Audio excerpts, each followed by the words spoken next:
Kadya nga tag-ururan, bukod lang COVID-19 ang makaramate nga sakit nga dapat natin tapnaon. Kundi pati man ang dengue fever nga halin sa kagat kang lamok nga may dara kang dyang virus.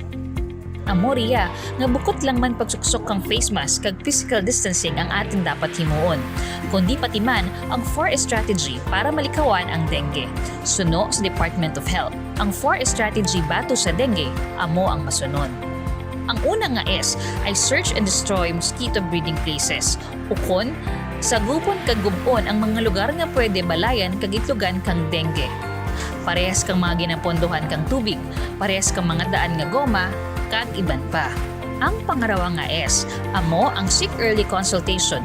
Ukon dayon nga pag-agto sa doktor kung makabatsyag kang mga sintomas kang dengue. Nga amo ang masunod. Gulpiyada kag taas nga hilanat, sobra nga sakit kang ulo, pananakit kang mata, pananakit kang kalawasan, pagkakapoy, pagsururuka, skin rashes na nagawa darwa asa 5 ka adlaw pagkatapos hilanaton, pagdugo kang irong ukon lasi. Ang pangatlo nga S, amo ang self-protection method. Ukon ang pagprotekta kang kaugalingon bato sa sakit kapin pakon kita sa gawa kang aton panimalay. Paggamit kang insect repellent kag moskitero para sa dugang nga proteksyon ukon pagbutang kang mga screen sa bintana, kag gawang kang balay para hindi makasulod ang lamok.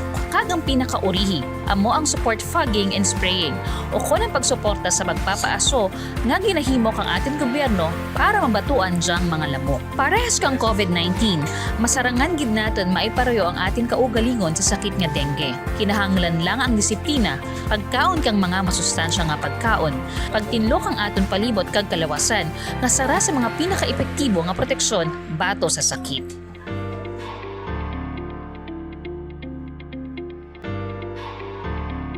Ang video nga dya, pahanumdum halin kay Governor Dorad Cadiao, likawan naton ang magka-dengue.